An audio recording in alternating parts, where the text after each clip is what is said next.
अब जो कामाख्या देवी का मंदिर है आसाम में, गुवाहाटी में, वहाँ से जादूगर क्या करने लगे ये, जैसे बहुत से इस 4-5 साल में देख रही हूँ, मेरे को तो 42 साल होगा माता जी के तप करते हुए। 42 साल में ऐसा कभी नहीं देखा, लेकिन अब 4-5 साल से अघोरी बहुत हो रहे हैं, बहुत से भगत बन रहे हैं, भगतनी बन रही हैं। लेकिन जो नंगी पंगी जो फोटो लगाते हैं ना कामाख्या की, भाई वहाँ कूख पड़ी तो वो तो गर्भ जून में है माता रानी, तो उसकी पिंडे भी पूजी जाती है। कन्या से ही बड़ी बनती है, बहन बनती है, उससे बड़ा ब्याह करने के बाद में वो किसी की पत्नी बनती है, किसी की माँ बनती है, दादी बनती है, परदादी बनती है। एक कन्या का रूप ही तो देवी का रूप है। और आप उसको नंग दिखा रहे हैं। ये फोटो आजकल बड़े बड़े बैठे साधु संत, कोई अघोरी है, कोई कुछ कर रहा है, कुछ कर रहा है।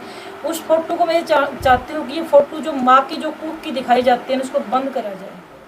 नमस्कार दोस्तों, अभी हम आए हुए हैं अन्नपूर्णा धाम जो कि नंगल सोडा में है। और आइए इस धाम के बारे में थोड़ी जानकारी लेते हैं भाई साहब से। नमस्कार जी। नमस्कार, जय माता दी। भाई साहब अपना एक बार परिचय दो। मेरा नाम जीतू कपिल है जी, और मैं नारनौल से हूँ। हाँ।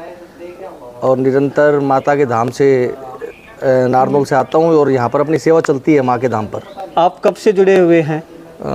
ये मान लो 18-19 साल हो गए मेरे को माँ के धाम से जुड़े हुए। हाँ, तो माता की क्या कुछ महिमा है, उसके बारे में थोड़ा सा हमें बताइए। तो वो माँ की महिमा तो बड़ी अपरंपार है। जैसे कि आप सुनते हो कि नाम माँ अन्नपूर्णा नगरकोट धाम है, अन्नपूर्णा माता का स्थान है। और आज अगर विश्व का पालन करने वाली है तो माँ अन्नपूर्णा है। और आपका और या मेरा घर परिवार चलता है तो माता अन्नपूर्णा के आशीर्वाद से चलता है। तो माता की महिमा तो बड़ी अपरंपार है जी। तो एक बार माता जी से मिलते हैं। हाँ बिल्कुल, आइए चलिए माता जी से मिलते हैं के धाम में आए हैं। पहले तो आपको सभी को जय माता दी। भैया जी मैंने ये बताना है, माता जी 3 दिन से मेरे अंदर भाव बना रही है। मतलब मेरे को चक्कर आ रहे थे, बीमार सी होने लगी।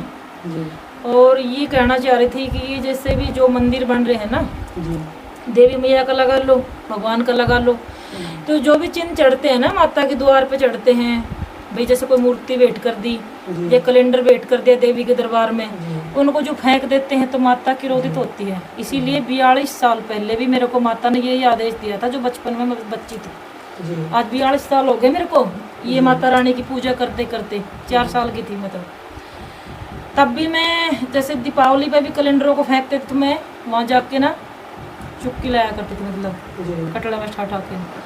आज मेरे को फिर 42 साल बाद फिर माता ने दर्शन दिया। 3 दिन से मैंने कल भी चौकी नहीं लगाई। माता जी की मंदिर है ये बहुत बड़ा, 400-500 आदमी कल भी आए, सारे के सारे वापस गए। और मेरे को बच्चे ने कहने लगे मम्मी क्या हो गया, तो मेरे को चक्कर आने लगे, थोड़ा थकान हुई, शरीर कष्ट में आया एकदम से। और मेरे को ऐसा भाव हुआ कि ये बोलो आप, एक तो जो कामाख्या माता है ना, ये कामाख्या माता बहुत ताकतवर है। देवी तो एक ही है, दक्ष राजा की जो कन्या थी वही सती थी माता कोई युग के अंदर। फिर उसके बाद में पार्वती हुई, तो वो यज्ञ के अंदर समा गई थी। उसके टुकड़े हुए भगवान विष्णु ने किए, शंकर जी लेके चले। तो अब टुकड़े तो कहीं भी गिर सकते हैं भैया जी। 108 धाम बने हुए हैं, 51 शक्तिपीठ है माता जी का। केस पड़े कलकत्ता धाम बन गया, जैसे नगरकोट में ब्रजेश्वरी देवी, धड़कन आई, जीवा पड़ी ज्वाला जी, नैन पड़े नैना देवी। तो सारी देवियाँ एक ही हैं, एक ही शरीर हुआ ना। अब जो कामाख्या देवी का मंदिर है आसाम में, गुवाहाटी में, वहाँ से जादूगर क्या करने लगे ये, जैसे बहुत से इस 4-5 साल में देख रही हूँ, मेरे को तो 42 साल होगा माता जी के तप करते हुए। 42 साल में ऐसा कभी नहीं देखा, लेकिन अब 4-5 साल से अघोरी बहुत हो रहे हैं, बहुत से भगत बन रहे हैं, भगतनी बन रही हैं। लेकिन जो नंगी पंगी जो फोटो लगाते हैं ना कामाख्या की, भाई वहाँ कूख पड़ी तो वो तो गर्भ जून में है माता रानी, तो उसकी पिंडे भी पूजी जाती है। कन्या से ही बड़ी बनती है, बहन बनती है, उससे बड़ा ब्याह करने के बाद में वो किसी की पत्नी बनती है, किसी की माँ बनती है, दादी बनती है, परदादी बनती है। एक कन्या का रूप ही तो देवी का रूप है। और आप उसको नंग दिखा रहे हैं। ये फोटो आजकल बड़े बड़े बैठे साधु संत, कोई अघोरी है, कोई कुछ कर रहा है, कुछ कर रहा है। उस फोटो को मैं चाहती हूँ कि ये फोटो जो माँ की जो कूख की दिखाई जाती है उसको बंद करा जाए। हर आदमी लगा के बैठा माता को, तो माता जी को तो टच भी नहीं कर सकते इंसान, अपने तो औकात ही कहाँ है। और आदमी तो बिल्कुल ही माता के गर्भ जोन में नहीं जा सकता। फोटो क्यों लगाता है वो नंगी पुंगी माता की? मेरे को ये दर्शन हुआ कि ये फोटो नहीं लगने चाहिए। आस्था से मानने, माँ की पिंडी होती है, स्वरूप होता है, माता जी की जैसे प्रतिमा को भी मानते हैं, कई मतलब अंदर से आत्मा से भी मानते हैं। आजकल भाई पाखंड भी बहुत फैल रहा है, मतलब देवियाँ है ना, घर में पूजा करो। देवी जैसे इंसान के रूप में जो लड़कियां पैदा होती है वो देवी हैं। जितना भी माता आ रही है नहीं आ रही है, मैं ये नहीं कहना चाहती, सब माँ की भक्ति करें, आस्था को बढ़ाएं, अपना जो भी समाज है सब भगवान की पूजा करें, ये मेरे को दुख नहीं है। लेकिन आस्था ये बनाएं कि घर में पूजा करें, सबका कष्ट काटें। एक तो सिर घुमा घुमा के, बाल खिंडा खिंडा के, समझ रहे मेरी बातें भैया। और थोड़ा सा अच्छा नहीं लगता मेरे को, माता की उसमें बदनामी है। एक जैसे माता का रूप बना बना के नाचते हैं, एक जैसे मतलब माता के नाम से मतलब दुनिया को ठग रहे हैं। भक्ति करो, किसी में माता जी आ रही है तो मंदिर बनाओ, मंदिर की आस्था से वो घर के अंदर बैठो, पूरे कपड़ों में बैठो, पूरी पूजा करी जाए, दुर्गा सप्तशती बताएं सबको, माँ की भक्ति बताएं, सबका कष्ट है। मेरी यही है सभी से हाथ जोड़ करके कि माता के नाम से ये गलत काम हो रहा है, ये आगे ना होना चाहिए।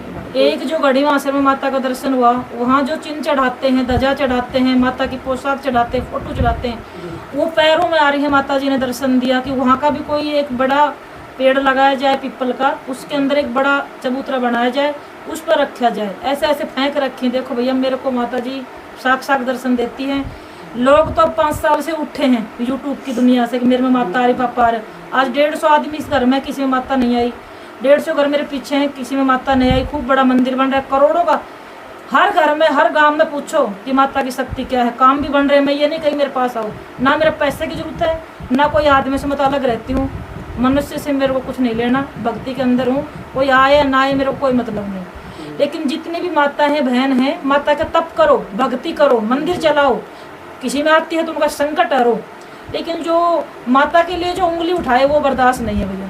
पूरा कपड़ा पहने, माँ की भक्ति करें, सबका संकट हरें, भंडारा लगवाएं, जागरण करवाएं, दुर्गा सप्तशती बताएं सबको। शिव शक्ति है, इसके बगैर तो कोई सृष्टि नहीं चला सकते। ये था भैया मेरा। तो यहाँ 2 तारीख का भंडारा भी है, बहुत बड़ा भंडारा होगा। माँ का हर महीने होता है वो, तो हर महीने। माता जी ये भंडारा कौन लोग करवाते हैं, किस तरह से करवा काम होता है ना, हाँ, वही लोग कराते हैं। मेरे पास तो पैसे ही नहीं है। उसकी क्या प्रक्रिया होती है, जैसे भंडारा कराना चाहे तो? भंडारा के लिए होता है कि जैसे यहाँ आज 42 वर्ष हो गए जी। 4 साल के में माता आई, मेरे पास कुछ भी नहीं था, मंदिर 12 साल मैंने कमारी बचपन में, वहाँ मैं पूजली। सबको पता है, मेरे को एडवर्टाइज करने की जरूरत भी नहीं है। देखो मैं घमंड भी नहीं करी कोई चीज का। आज 27 वर्ष ना 29वीं साल उड़े लगी, 7 दिन है, 97 की साल में तो मेरे शादी। आज मैंने दिल इतना तप कर दिया, इतने करोड़ों आदमी आए, करोड़ों अरबों का काम सिद्ध है। लेकिन मैं किसी को ये नहीं बताती कि मैं काम कर दिया। काम मातेश्वरी करती है, जरिया मेरा रहता है जी, नाम मेरा होता है, काम माता जी करती है। यहाँ कोई चंदा नहीं है। इतना बड़ा मंदिर आपने भी देख लिया होगा भैया जी। हाँ जी, हाँ। यहाँ कोई कमेटी नहीं है, ना चंदा लेती हूँ मैं पहले काम सिद्ध करती हूँ, उसके बाद में जो कोई बोलता है वो करते हैं।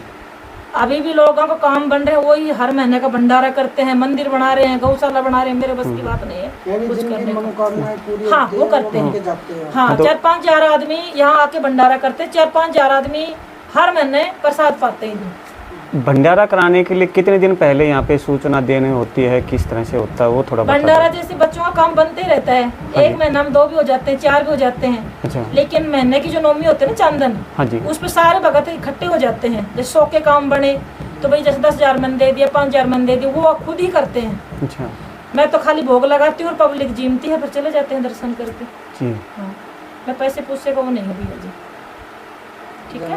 हाँ जय माता, जय माता दी। ऐसा है कि मैं यहाँ धाम के ऊपर पिछले 8-10 साल से आ रहा हूँ। जो भी आता है उसके काम सिद्धि हो रहे हैं। यहाँ पे आके पॉजिटिव एनर्जी मिलती है। जो भी आते हैं आदमी खुश होके, भगत खुश होके यहाँ से जाते हैं और सभी कार्य पूरे होते हैं। जय माता जी के बारे में आपको कैसे जानकारी मिली? माता जी के बारे में हमारे नारनौल से काफ़ी भगत आते हैं, उन लोगों ने बताया। तो मैं भी किसी के साथ आया था शुरू में, पर जब से मैं रेगुलर कंटिन्यू आ रहा हूँ जी।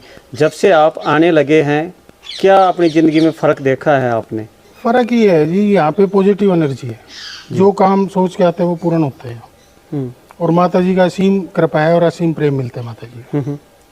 जो और कोई भी भक्त लोग आना चाहें तो यहाँ का एड्रेस वगैरह के बारे में थोड़ा बता सकते हैं? ये नांगल चौधरी से बैरोड रोड के ऊपर नांगल सोडा गांव पड़ता है जी उससे माता जी का ये मंदिर खेतों के अंदर बना हुआ है जी। तो वहाँ से एक अलग रास्ता बिछाया हुआ है सरकार द्वारा, उस पर चलकर हम यहाँ पहुँच सकते हैं। नांगल चौधरी में हम किसी से पूछेंगे नांगल सोडा धाम कहाँ है तो वो लोग बता देंगे, फेमस मंदिर है जी। सप्ताह का कोई विशेष बार होता है यहाँ आने के लिए या कभी भी आ सकते हैं? वैसे तो आप रोज आ सकते हैं जी, बाकी मंगलवार और शनिवार जी विशेष रूप से माता जी की चौकी लगती है जी। और काफ़ी भारी संख्या के अंदर लोग आते हैं और अपनी मन इच्छा पूरी करते हैं। यहाँ पे माता जी का कोई भंडारा भी होता है कभी? भंडारा रामनवमी को होता है, कृष्ण शुक्ल पक्ष की जी जो अभी आने वाली 2 तारीख को 2 अगस्त को हाँ यहाँ पे भारी भंडारा होगा जी। उसमें कई हजार लोग यहाँ इकट्ठा होते हैं। नमस्कार जी। नमस्कार जी, जय माता दी। अपना क्या नाम है जी? सुमन अग्रवाल। आप कब से जुड़े हुए मंदिर से? मैं जब से मेरे हस्बैंड आ रहे हैं मैं तब से उनके साथ आ रही हूँ। जी। यहाँ पर आकर आपको कैसा महसूस होता है? यहाँ काफ़ी अच्छी मतलब पॉजिटिव वो वाइब मिलती है और यहाँ के जो भी मेरे काम होते हैं पूरे, मेरा एक काम था वो पूरा हुआ जब से मैं यहाँ से मानता मानने लगी। मेरा नाम सिमरन अग्रवाल है, मैं नारनौल से हूँ। जी, आपको माता के दरबार में आकर के कैसा लगा? माता के दरबार में आके मेरे को बहुत अच्छा लगा। यहाँ का वातावरण बहुत ज़्यादा अच्छा है, बहुत शुद्ध है और यहाँ गौशाला भी है, गऊ के लिए बहुत दान भी किया जाता है, यहाँ बहुत भंडारे भी होते हैं और माता जी का स्वभाव भी बहुत अच्छा है जी। यहाँ पे आने के बाद हर मन्नत पूरी होती है और कोई भी भक्त खाली झोली नहीं जाता यहाँ पे आने के बाद।